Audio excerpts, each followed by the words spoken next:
geógrafo de formação, já foi deputado estadual por 2 vezes aqui na Assembleia Legislativa de São Paulo, participou da fundação do Diretório Central dos Estudantes da USP e do Partido dos Trabalhadores. Atuou no Ministério do Meio Ambiente e Secretaria do Verde e Meio Ambiente da cidade de São Paulo.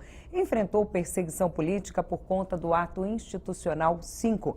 Estamos falando de Geraldo Augusto de Siqueira Filho, nosso entrevistado de hoje do programa Memórias do Poder Legislativo, um programa idealizado e produzido pela Associação dos Parlamentares do Estado de São Paulo.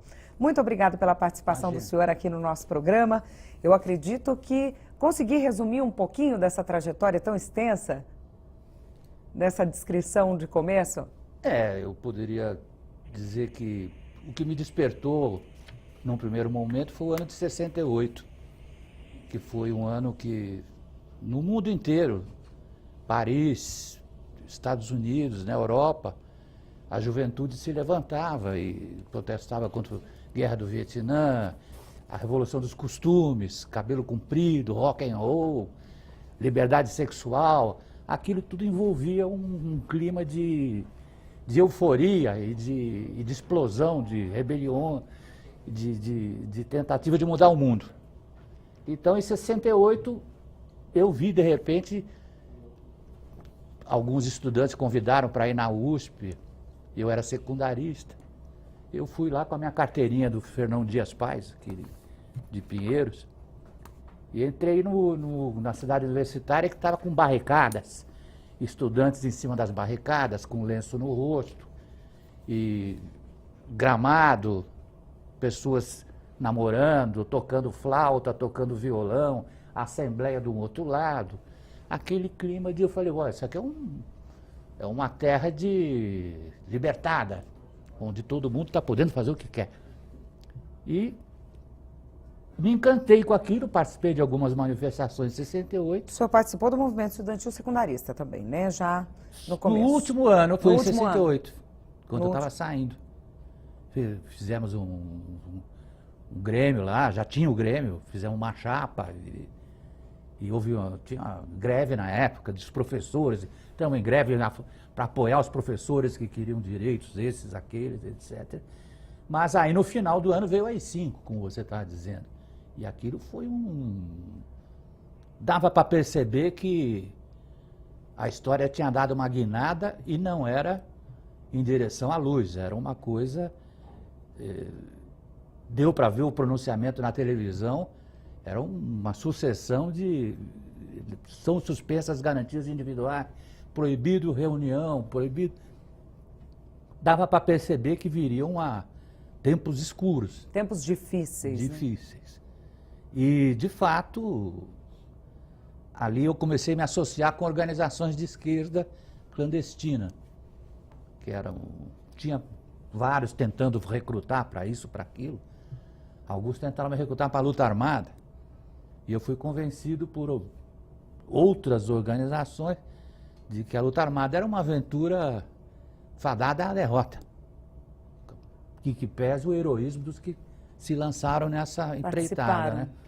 Mas dava para perceber que você não poderia, como diziam alguns, se enfrentar a Polícia Civil, a Polícia Militar, a Marinha, a Aeronáutica, o Exército, com um punhado predominantemente de universitários, com armas obtidas mais em assaltos, em roubos e armamento primário. E sem adesão, você não arrasta, você não trava uma guerra se você não tiver uma adesão popular. E o pessoal achava que aqui era o Vietnã, que ia se levantar um povo inteiro pobre, etc, etc. E eu fiquei militando já em outra linha, como ele chamava mais de linha massista, de que o pessoal falou, não, precisa despertar a consciência do povo, organizar a classe trabalhadora, os estudantes, etc. E a resistência foi entrando mais numa luta de resistência democrática. E nisso, em 70, eu fui preso no dia 1º de maio. Que o agrupamento que eu fazia parte, que era o Partido Operário Revolucionário Trotskista, e eu tinha 19 anos, tinha acabado de fazer 19 anos, E nós fomos fazer uma panfletagem lá no 1º de maio. O senhor estava panfletando nesse momento, no momento da prisão? Não, nós íamos panfletar. Só que a gente antes passou num outro lugar, acho que na Zona Leste, e fizemos um mini comício, porque era para nós mesmos, e pichamos alguns muros, abaixo da ditadura, e depois fomos para o 1º de maio, que era uma festa organizada por sindicatos. E nós chegamos lá às 11 horas da manhã.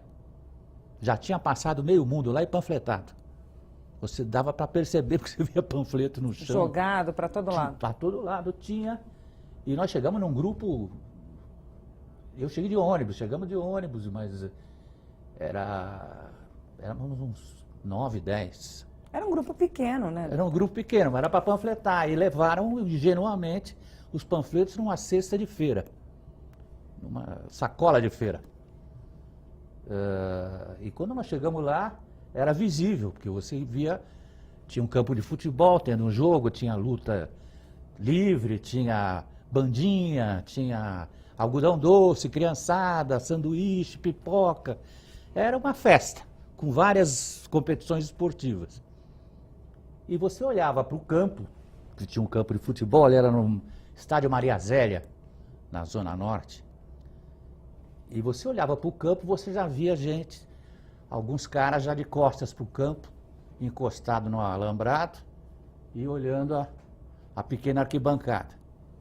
Já ia identificando. Já procurando. Já procurando. E não era muito difícil, porque ele identificava... Era uma identificação simples, estudantes de classe média. Eles já foram detectando. E nisso eu percebi, os caras estão aqui. E estão atrás. Então não deu nem para panfletar. Alguém passou e falou assim, isso aqui está bichado de agentes. Vamos embora. Eu falei, não precisa falar. Eu já fui saindo. Fui saindo, mas o grupo foi saindo mais ou menos junto. Junto. E junto com a sacola. E com a sacola. E junto com a sacola. Sem distribuir um panfleto. Foram saindo em direção aos fundos que davam uma avenida. E eu vi todo mundo saindo junto, eu falei, pô, peguei a menina que estava comigo, uma militante ali, segurei ela pelo braço e falei, fica para trás, porque vai chamar atenção sair todo mundo junto. Aliás, até facilita tudo. O trabalho, né? Claro. O objetivo. Aí eu fui segurando a menina pelo braço e retardando o passo. E tomando distância. Aí o pessoal, quando acaba de passar pelo portão que dá para a avenida, e foram atravessando a rua para o ponto de ônibus, aí começou a correr a gente de todos os lados com a arma na mão e mandando encostar na parede. E todo mundo encostou na parede, com a mão na parede. E eu puxei a menina e falei, vamos embora que aqui não vai dar para sair. Vamos se misturar lá dentro. Só que a menina estava com 2 irmãs já, com a mão na parede. Com a mão na parede. E ela não quis deixar as irmãs. Não, e ela começou a chorar. E minha irmã, eu falava assim, agora já foi, você não vai conseguir soltar elas. E ficamos discutindo isso. Ela queria ir, ela queria fazer alguma coisa. No que ficamos discutindo, já chegaram, acabaram localizando a gente. Ela queria falar com o presidente do sindicato, o cara não tinha o que fazer ali. Imagina. Aí os caras já correram com a arma na mão, e mão na cabeça, e fomos embora também. Aí dali nós fomos para o 1º distrito policial, nós fomos presos pela P2, os secretas da PM. Dali nós fomos para o 1º distrito, não lembro porquê, do 1º distrito fomos para o quartel da Rota, ali na Tiradentes, né? Ali eles deixaram a gente nu no chão, com metralhadora na cabeça. Todos nessa faixa etária de 18, 19? Menos o que foi morto no final da coisa, que era um rapaz de 32 anos. E para nós ele era um homem mais velho de todos. E ele já tinha passagem. Porque dali nós saímos da PM e fomos para a Operação Bandeirantes. Ali na PM que foi essa situação de todos deitados? Isso. O que mais aconteceu ali, deputado? Eles bateram muito Eu apanhei um pouco também, porque o cara... Eu fui ser interrogado e o sujeito falou assim, que panfleto aí você distribuiu? E estava cheio de panfleto em cima da mesa, de todos os tipos. e cores? Eu olhei e falei, nenhum, doutor. O cara falou, não, você não distribuiu nenhum panfleto. E o que você estava fazendo lá? Eu falei, não, eu tinha a história na cabeça. Eu falei, não, eu saí do cursinho, eu estava fazendo equipe.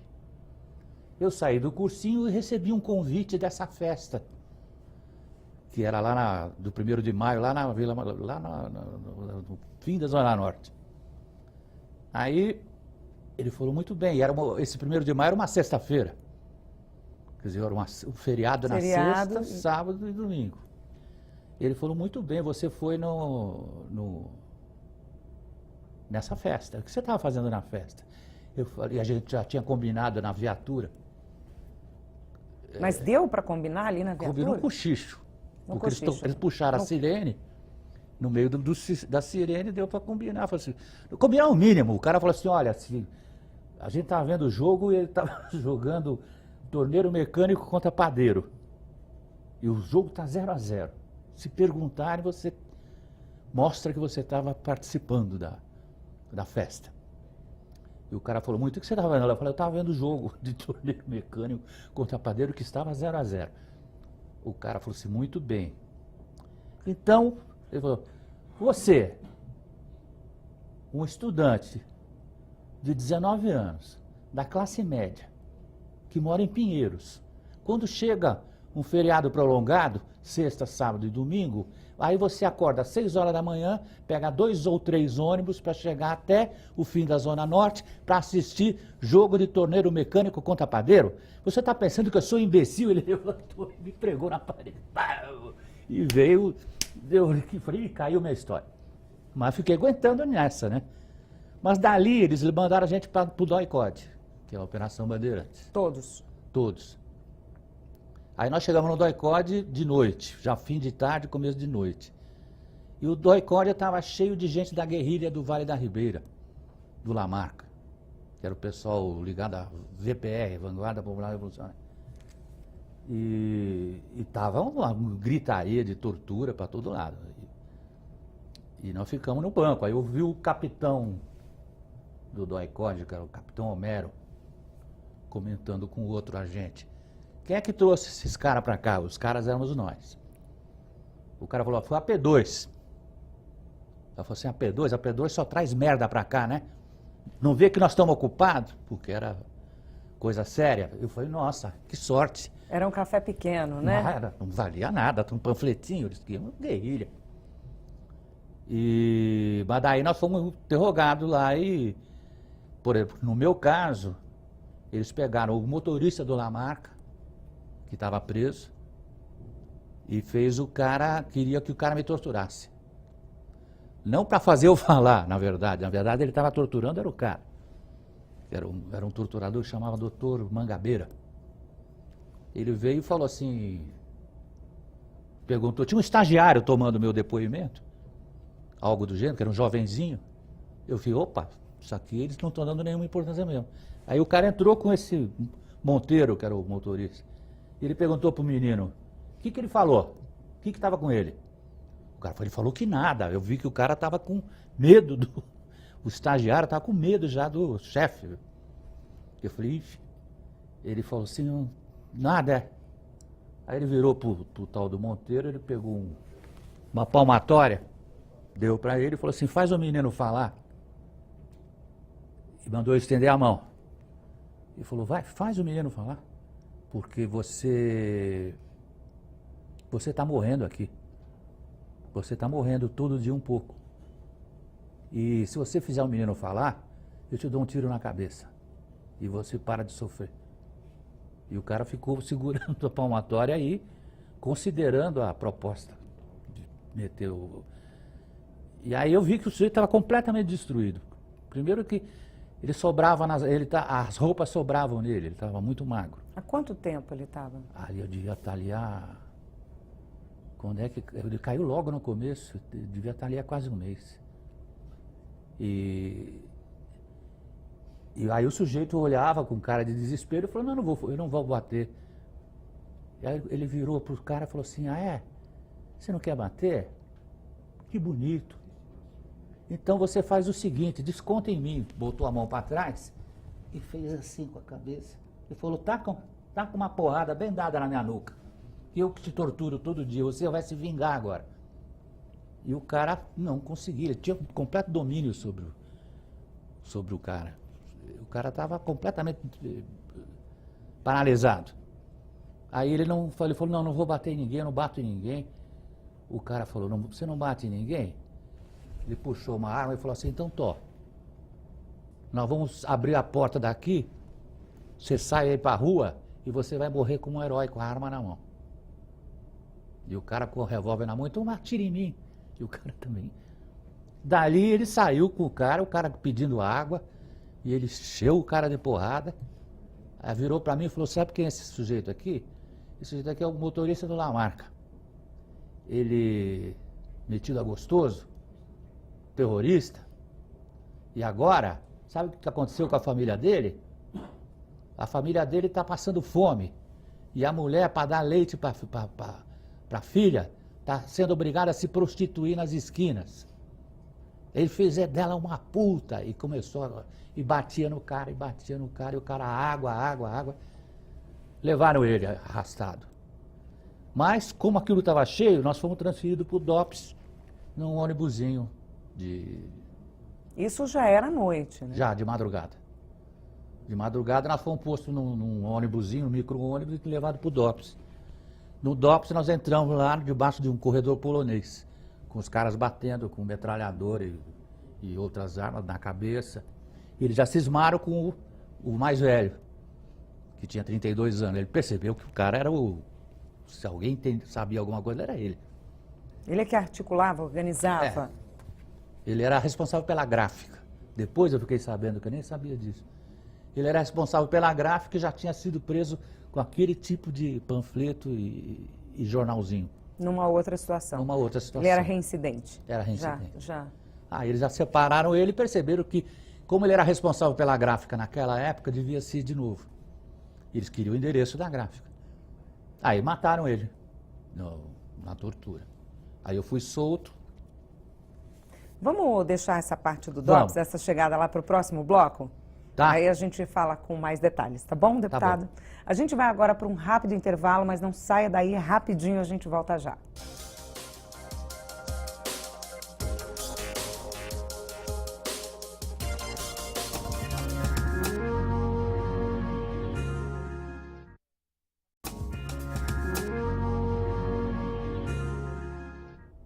Estamos de volta com o programa Memórias do Poder Legislativo, um programa produzido e idealizado pela Associação dos Parlamentares do Estado de São Paulo. E hoje recebemos o geógrafo Geraldo Augusto de Siqueira Filho. Deputado, no bloco anterior nós estávamos chegando no DOPS. Isso? Vamos continuar a história a partir daí, então. Ali separaram o Olavo Hansen. Eles falaram na minha frente assim, esse aí já conhece o caminho. Que era o mais velho. Era o mais velho. Leva ele porque ele já conhece o caminho. Levaram ele para a tortura. E nós fomos colocados as celas estavam superlotadas. Tinha muita gente machucada lá, com gesso, com escoriações roxo, deitado. Não cabia todo mundo para dormir. Uma parte ficava de pé, enquanto a outra dormia, depois revezava. Eu fiquei pouco ali. Eu fiquei 2 dias, até porque tinha um comandante da 2ª Seção do 2º Exército, que era sobrinho da minha mãe. Era o meu primo, mas de uma família grande, era bem mais velho. Mas a minha mãe procurou ele, e ele era ligado a esse setor. E ele chegou aí lá no DOPS e conversou com o diretor, levantou a minha situação, não tinha nada. Eu não fui preso nem com um papel, com nada. Aparentemente não era uma situação de gravidade. E eu fui solto logo, 2 dias. Eu lembro que quando eu fui solto, eu passei pela carceragem, me tiraram da cela, eu passei pela carceragem, e esse mais velho, Olavo Hansen, ele estava deitado em sacos de campanha, todo machucado. E ele me viu saindo, e a única coisa que eu me lembro é que ele deu um sorriso e fez um sinal com o polegar de positivo. Eu olhei meio de lado, fiz assim para ele, esperando que ninguém estivesse vendo, e fui solto naquele dia. Mas a partir dali eu senti que era muito arriscado. Como é que o senhor soube da morte desse rapaz? Soube pelo rádio. Era o programa do Vicente Leporassi, que era um repórter antigo. Ele tinha Trabuco. Ele tinha um programa no rádio que era O Trabuco. E alguém passou a denúncia para ele, e ele falou, como é que pode alguém que... Porque jogaram o corpo dele num terreno baldio. E ele falou, como é que pode um sujeito ser preso e aparecer num terreno baldio? Aí prenderam ele. O radialista. Perderam o radialista. Ficou uma semana sem aparecer no programa. Depois ele voltou e nitidamente tinham dado uma prensa boa nele. Porque ele falou Mudou assim, totalmente o discurso. Ele falou, agora me explicaram. Porque não sei o que ele foi preso e suicidou-se. Tomando inseticida. Porque ele era um cara que trabalhava numa fábrica de inseticida. E eles aproveitaram esse fato para dar a versão de que ele tinha se envenenado dentro da cela. Sendo que a gente tinha ficado nu antes. Ninguém tinha levado nada lá para dentro. Ninguém podia. E os colegas, cinto, deputado, tudo. os outros colegas? Os outros foram soltos também. Mas eu não voltei a mais me encontrar com eles, porque eu senti que aquilo... Eles provavelmente poderiam seguir a gente dali. E passou 1 ou 2 anos, todos foram presos outra vez. O senhor também ou não? Não. Não. Não, porque eu não retomei contato. Nada? Nada. Eu falei, esse troço aqui... Eu entrei na USP em seguida. 2 anos ali. Eu entrei na USP. E pensei, se eu for atuar, vou atuar dentro do centro acadêmico. Eu não quero mais essa ultra clandestinidade e que a gente não consegue articular nada. A repressão é muito forte. E a USP tinha uma excepcionalidade que os centros acadêmicos conseguiam funcionar e toda hora vinha onda de prisões. E a gente denunciava, punha coisa no Jornal da Tarde principalmente, que tinha gente que publicava assim, onde está a Rosa? Os estudantes da USP no centro acadêmico mandaram um comunicado perguntando da sua colega da história que desapareceu. E era a maneira de a gente, pelo menos, tentar evitar que alguém morresse mais, né? Então era constante. Denunciar de alguma forma, né? Se mostrar de alguma forma, se posicionar, né, deputado? E você anunciando que a gente está sabendo que a pessoa está presa, pelo menos diminui a probabilidade de, em tese, de dela ser morta. É uma né? Era uma tentativa, né, deputado? Uma tentativa. E assim, e ali nós fomos organizando o movimento estudantil, na USP, através do centro acadêmico. A gente fazia de tudo lá, além dessas murais, a gente fazia show de música, foi lá Gonzaguinha. Foi a partir de um show de música, inclusive, que teve essa criação do diretório, não foi, deputado? A partir de um show de música que cresceu. A gente fazia muita atividade cultural, de shows, de música, de teatros, o Grêmio da Poli tinha um grupo de teatro muito bom, as redes sociais também tinham um grupo de teatro, a gente fazia festa junina conjunta de todas as escolas, a gente fazia campeonato de futebol e as denúncias políticas, né? E em 73 eles mataram mais um estudante lá da USP, que era o Alexandre Vanucchi Leme, que depois o nome do DCE virou DCE Livre da USP, Alexandre Vanucchi Leme. Isso foi em 73, e eu estava no Centro Acadêmico de Geografia, eu era presidente do Centro Acadêmico, aí chegaram os meus amigos da Geologia, e de noite, 10 horas da noite, eles chegaram brancos e falando, mataram Minhoca. Era o apelido do estudante. Ele entrou em primeiro lugar na Geologia, era do grupo de sambão, era um cara representante dos alunos na congregação, lá na representação. E a gente estava tomando cachaça, eu falei, o quê? Como assim? E dali foi dando aquele desespero, o que nós vamos fazer? Aí alguém teve a ideia, reunimos quem podia durante a noite, 10 horas da noite, era tarde, e alguém falou assim, vamos ao Dom Paulo Evaristo, e vamos pedir uma ajuda para o Dom Paulo Evaristo vir rezar uma missa aqui no campus da USP. Eu estava trabalhando no Banco do Brasil, eu não pude ir na comissão no dia seguinte, que eu tinha que trabalhar. Mas a comissão foi, conversou com o Dom Paulo, e o Dom Paulo falou, não vamos fazer na USP porque vai parecer provocação. Aí ele fez o lance maior ainda. Ele falou, vamos fazer na Catedral da Sé. Aí que o pessoal falou, Catedral da Sé? Melhor ainda, porque é no centro da cidade. Nós vamos poder... E aí houve a missa na Catedral da Sé, tinha umas 3.000 pessoas. O Sérgio Ricardo cantou na missa, aquela música Calabouço.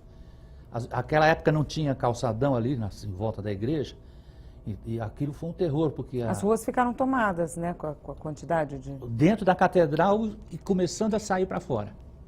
A catedral, todo mundo quem podia sentar, sentado, e o resto tudo de pé, nos meios, nos vãos. Ninguém queria ficar na rua. Então todo mundo se exprimia lá dentro, de medo. E aí passavam as viaturas, eram várias viaturas, elas ficavam circundando a igreja, e com as sirenes ligadas. Então aquilo ia criando um clima com aquele coisa aquele ritual da missa, de tocar o sininho, e algumas rezas em latim, e isso com aquelas sirenes tocando em volta, e todo mundo apavorado, como é que nós vamos sair daqui? E a missa chegou no fim, o Dom Paulo falou, agora saiam vocês todos com muita calma para casa. Saiam devagar, bem devagar. E na escadaria da Sé, o pessoal foi saindo e eles puseram no meio, na beira da praça, voltada para a igreja, eles puseram uma metralhadora de tripé, apontada para a escadaria da igreja. E todo mundo ia saindo ia para a lateral. Para as laterais, iam saindo e cantando aquela música do Vandré. Vem, vamos embora, aqui esperar. E as pessoas chorando. Ele marcou muito, porque depois teve a missa do Herzog, né, que foi praticamente uma replicação dessa missa do Vanuc. E dali o movimento estudantil foi acumulando forças. E fizeram um movimento contra o ensino pago, que queriam implantar, várias outras situações, e foi aumentando, até que em 76 nós criamos o DCE da USP, que já existiu. 76. Ele foi fechado, né? 76. 76. Foi 76. Nós fizemos a primeira eleição em 76. E aí, em 77, explodiu o movimento estudantil para as ruas. Explodiu aqui em São Paulo e foi explodindo no resto do país. Salvador, Rio de Janeiro, Porto Alegre, Belo Horizonte, Recife. E aqui era o centro, São Paulo era o centro, principalmente a USP e a PUC. Até que culminou com a invasão da PUC, né, em 77, em setembro. Vai fazer agora quantos anos? 77, 2017, 40 anos. Foi que dia? 40 anos. Foi. Vai fazer? Em setembro. Setembro. 20 e pouco de setembro. 40 anos. 40 anos dessa invasão, onde jogaram até bomba de fósforo lá dentro. Porque queimou as meninas, comeu a bomba de fósforo, ela reage com a carne, então ela não apaga, e não adianta jogar água. E deformou as meninas. Uma mais, Cristina Raduan foi a mais atingida. Ela perdeu parte da perna, assim, com enxerto e tudo. E nós até tentamos denunciar para a Anistia Internacional, mas a mãe tinha jogado a roupa fora. Mas as marcas do corpo não... Mas eles ficavam a fazer a análise do resíduo? Do resíduo na roupa. Na roupa. E ela jogou fora. Que a gente ia mostrar que aquilo era bomba que era refúgio do Vietnã. Eles tinham comprado um armamento dos Estados Unidos. E veio todo tipo de bomba, porque a gente fazia manifestação de rua e ia vendo que estava variando muito o armamento. O tipo de bomba, era bomba com fumaça azul, fumaça vermelha, branca, com formatos diferentes, lata de cera, charuto. Eu falei, nossa, os caras estão jogando de tudo. E eles não devem ter visto que tinha armamento mais letal, que eram essas bombas.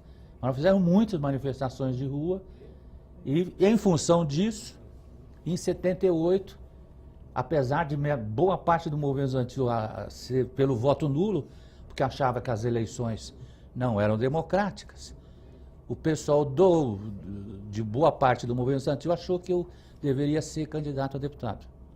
Foi assim que eu vim parar aqui. Em 78, eu tinha 26 ou 27. Eu saí candidato e fui eleito, para surpresa geral, porque a gente não aparecia no jornal. A gente não deixava se deixava fotografar. Nós tentamos, uma época, aprovar na Assembleia que deixasse os fotógrafos trabalharem dos jornais. Porque, eu falei, isso é defesa para nós. Mas a Assembleia rechaçou, disse que não. Tanto é que quando eu fui fazer a campanha, nós fomos nos jornais, Folha, e falou, vocês não tem foto aí? Para colocar, para colocar, para a gente possa colocar, comprar a foto e colocar na campanha. E o cara falou assim, ó, vocês querem foto de vocês? Vocês vão procurar lá no DOPS, que eles devem ter até foto da tua cara. Mas os jornais não puderam porque vocês não deixavam tirar foto. E era um negócio, uma paranoia, que eu lembro que uma Assembleia nós tivemos que correr, porque a Assembleia queria bater num sujeito que estava tirando foto, que era um repórter.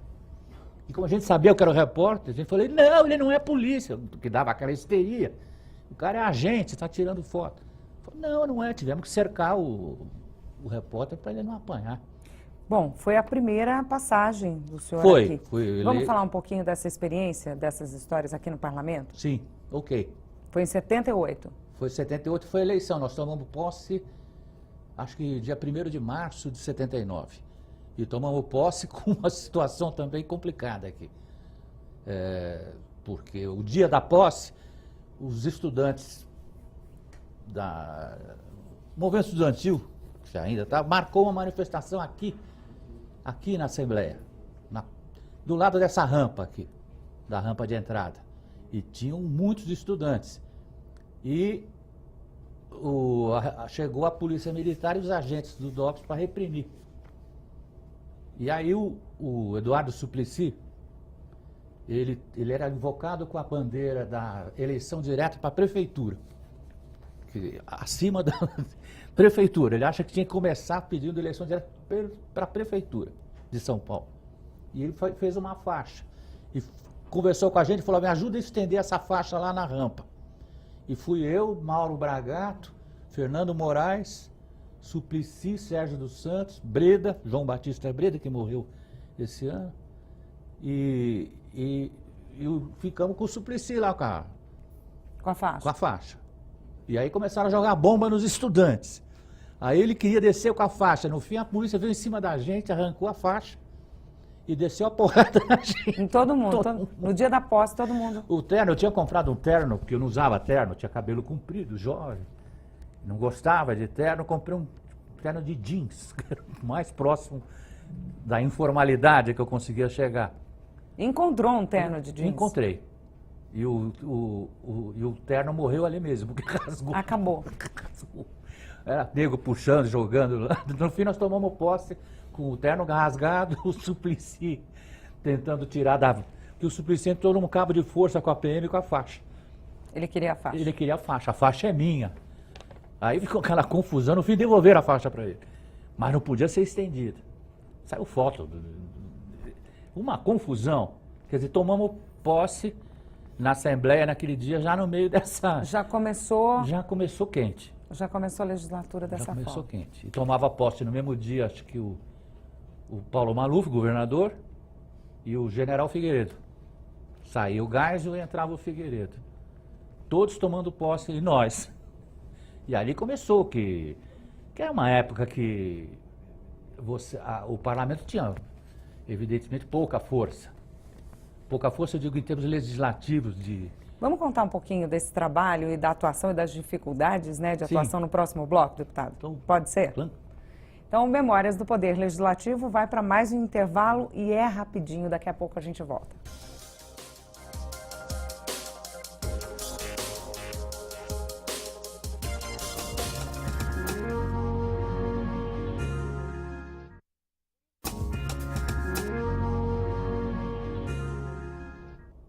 Estamos de volta com o programa Memórias do Poder Legislativo, um programa produzido e idealizado pela Associação dos Parlamentares do Estado de São Paulo. Hoje recebemos o geógrafo Geraldo Augusto de Siqueira Filho. Deputado, o senhor estava começando a contar como é que foram os trabalhos do primeiro período que o senhor passou aqui como deputado. Vamos falar um pouquinho das dificuldades, das histórias, das conquistas? A conjuntura da época, porque você tinha o sistema bipartidário. Então era MDB e Arena. A Arena era o do governista e o MDB era o oposicionista. E como não havia eleição para capitais, nem para governo de estado, nem para presidência da República, os governos eram majoritariamente alinhados com o regime militar. E no sistema bipartidário ficou uma situação curiosa, porque você tinha o governador Paulo Maluf, que era da Arena, e na Assembleia o MDB era a maioria no plenário dos deputados. Então aquilo rapidamente se transformou numa polarização. De certa maneira, claro que por imposição de um regime de bipartidário na marra, era proibido ter outro partido, só os dois.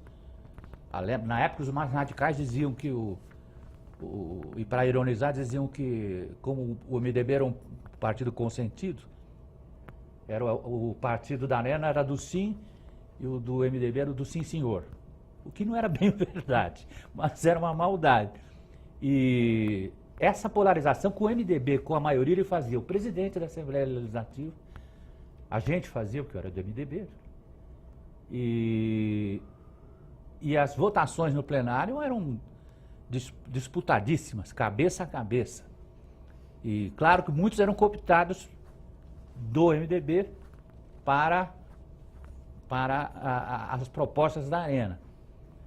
E isso mudava muito a maioria. Às vezes a Arena ganhava, às vezes o MDB ganhava no plenário. Então, em termos de disputa... Tinha um equilíbrio. Nossa, tinha. Se fosse no bom sentido, eu diria que era melhor até do que o que eu vejo hoje. Se você tem 30, 40 partidos que, em geral, negociam o tempo de propaganda na televisão, através de verbas e de campanhas e isso, aquela situação ali aproximava mais a uma situação, por exemplo, dos republicanos e democratas dos Estados Unidos, que há nitidamente uma polarização, mas as pessoas se alinham por posições políticas. E hoje fica difícil você identificar posições políticas por partidos, né? Você tem alguma noção, mas aquela época era mais nítido. Por incrível que pareça, eu não estou aqui defendendo que devia estar proibido a criação de partidos, como era o bipartidarismo no regime militar. Mas eu sei que, na prática, assistindo o que eu assisti agora em Brasília, que toda hora tinha aqui no Congresso, pelas propostas do meio ambiente, e eu achava que era mais autêntico naquela época, era mais fácil você acompanhar. E havia uma tensão nas votações de quem votava como, no quê. As pessoas, quando chegava a eleição seguinte, tinham que dar conta da sua atuação. Havia realmente um acompanhamento maior, um interesse.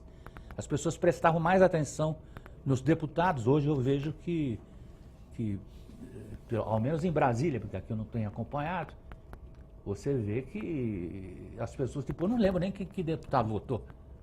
E um governo presidencialista precisa de ter um apoio no Congresso. Se não tem, ele fica muito debilitado. E as pessoas votam para um governo, mas quando chega no Congresso não sabe nem no que votou. Pode votar até ao contrário do que pensa o presidente. E às vezes isso é uma ideia de contrapor para equilibrar. Mas na maioria das vezes eu tenho a impressão que é por... Não foi pensado, né? Não, foi alienação. Um jogo. Alienação, tem que votar mesmo. Pega um papelzinho, copia o número lá e...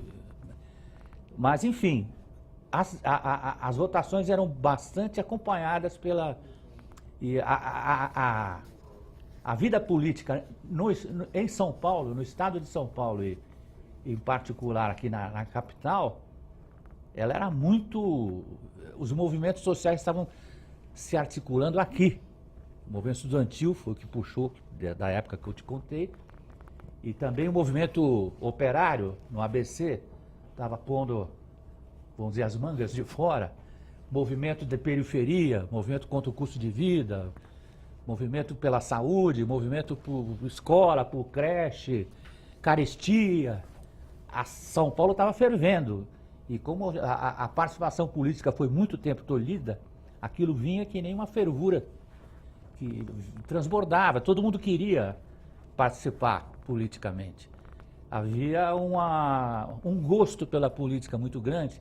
Ao contrário de hoje, que eu estou vendo, é uma versão completa política, dada esse quadro terrível. Nós estamos gravando o programa hoje, depois de uma bomba que explodiu. Muita coisa pode acontecer, né?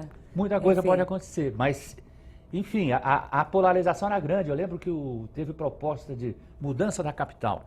Aquilo criou-se um movimento contra a mudança da capital. Aí o plenário aqui enchia. Aí a gente fazia os discursos e era sem parar aquilo, e madrugada dentro, e muito apoio ao movimento social a gente também fazia, porque havia aquela situação que era um regime militar ainda, era o Figueiredo, e por mais que tivesse diferente do período mais duro, havia muita repressão. Então a gente usava muito o mandato para dar cobertura. Tinha gente que ficava cercado em igreja, pediam para a gente correr lá e dar o apoio, a gente ia. E a gente conseguia ter acesso também aos repórteres na hora que vinham. A gente conseguia fazer a denúncia no ar, direto. Para muitos e muitos movimentos, o que a gente corria de um lado para o outro. Tem hora que a gente ficava, às vezes, mais fora daqui do que aqui. Ou tinha que conviver dividindo o dia. Uns ficavam aqui para acompanhar a votação no plenário e os outros iam para os movimentos. Aí havia muita... E aí estourou a greve do AVC, em 79, e nós fomos em grande quantidade para lá. E os deputados federais vinham de Brasília para São Bernardo, para o AVC. Quer dizer, aqui acabava sendo um centro político do país. E quando teve a greve de 80, que foi a mais longa e que foi reprimida com dureza, aqui na Assembleia nós criamos um comitê de apoio para trazer alimento para levar para os grevistas. E ficou uma situação, até falei já uma vez no depoimento, ficou uma situação curiosa, porque as tropas da Polícia Militar reprimiam lá no ABC. E aqui dentro, os PMs da Assembleia ajudavam a carregar os mantimentos para os grevistas. Para levar para lá. Para levar para lá. E ficou um bom tempo, todo mundo vinha para cá. A Assembleia era também o refúgio. Quem queria buscar algum apoio, proteção, corria para cá, para dentro da Assembleia. E a gente enchia plenarinho com debate de todo tipo de coisa. Não só a respeito de greve ou desse movimento, mas para a área que eu mais atuei, afora essa militância de apoio aos movimentos sociais, era a área de meio ambiente. Então a gente fazia debate interessante, trazia movimento de camponês, de trabalhador rural, dos que eram uma versão do sem terra, que queriam ocupar, às vezes, uma região de floresta. Aí a gente fazia umas discussões de nível sobre qual era o impacto, inclusive, sobre a própria agricultura, se você... Depois é que o senhor atuou no Ministério do Meio Ambiente, Depois. Né? Bem depois. Foi em 2013, eu fui com a Marina Silva para lá. Fiquei até o ano passado com a ministra Isabela Teixeira. Quando a Dilma caiu a ministra, eu caí junto. Quer dizer, caí e saí mesmo, também não ia continuar. Não queria continuar. Mas aqui a gente começou, naquela época, o movimento ambientalista era incipiente. Faltavam informações, as pessoas não... Tanto é que teve aquela fala lá do governo brasileiro em 70, quando começou o movimento ambientalista na Europa, pedindo para acabar com a poluição, o representante do Brasil falou: queremos as fábricas poluidoras todas para o Brasil, podem trazer, porque nós queremos desenvolvimento. E ela se considerava que dane-se a consequência ambiental. Então, nós criamos aqui na Assembleia, tinha a Comissão de Meio Ambiente, a gente fazia parte, e tinha nós criamos o conceito de Área de Proteção Ambiental, por exemplo, APA, e que depois foi se espalhando para o Brasil, mas foi criado aqui na Assembleia Legislativa. E várias criações, depois dessas APAs, a gente começou a lançar áreas mesmo em áreas urbanas, fronteira de Santo André com São Bernardo, uma área legal, que no governo do Montoro, o Montoro apoiou, deu apoio através do Zé Roberto, se eu não me engano, que era o secretário. E deu para fazer algumas coisas, né? Agora... Em quais anos o senhor foi deputado? De 79, quando eu tomei posse, a março de 87. Março de 87. Porque daí eu saí para deputado federal em 86. E aí não fui porque era constituinte. Todo mundo achou que nós devíamos jogar o maior número de candidatos possíveis para formar um bom número na constituinte. E ali eu não fui eleito. E depois dali eu também me desinteressei porque eu fui líder da bancada do PT aqui no segundo mandato. E aquela dinâmica que eu sentia nos movimentos sociais, de ir até Santos para ver a situação de Cubatão, aquele da Serra do Rio das Onças, que estava desabando, que poderia atingir depósitos de amônia. Essa coisa de mais viva, eu ficava preso aqui para tentar articular com os outros deputados. Eu achava um pouco enfadonho, quer dizer, é uma atividade importantíssima. Mas não era o meu perfil. Meu perfil era mais de ir para os lugares. Depois o senhor caminhou mais, né, para o meio ambiente. Depois eu fui ficando mais para o meio ambiente. Entrei no Sindicato dos Bancários, de lá para a Comissão de Meio Ambiente da CUT. E difícil, porque o pessoal não dava importância. Era difícil você... Atuou na Prefeitura de São Paulo. Na Prefeitura, fui chefe de gabinete da Estela Goldstein, na Secretaria do Verde. Depois eu fui chamado pela Marina para ir para Brasília, onde eu fiquei até o ano passado. Tivemos também disputas difíceis lá, porque a bancada ruralista na Câmara Federal é muito numerosa e muito forte.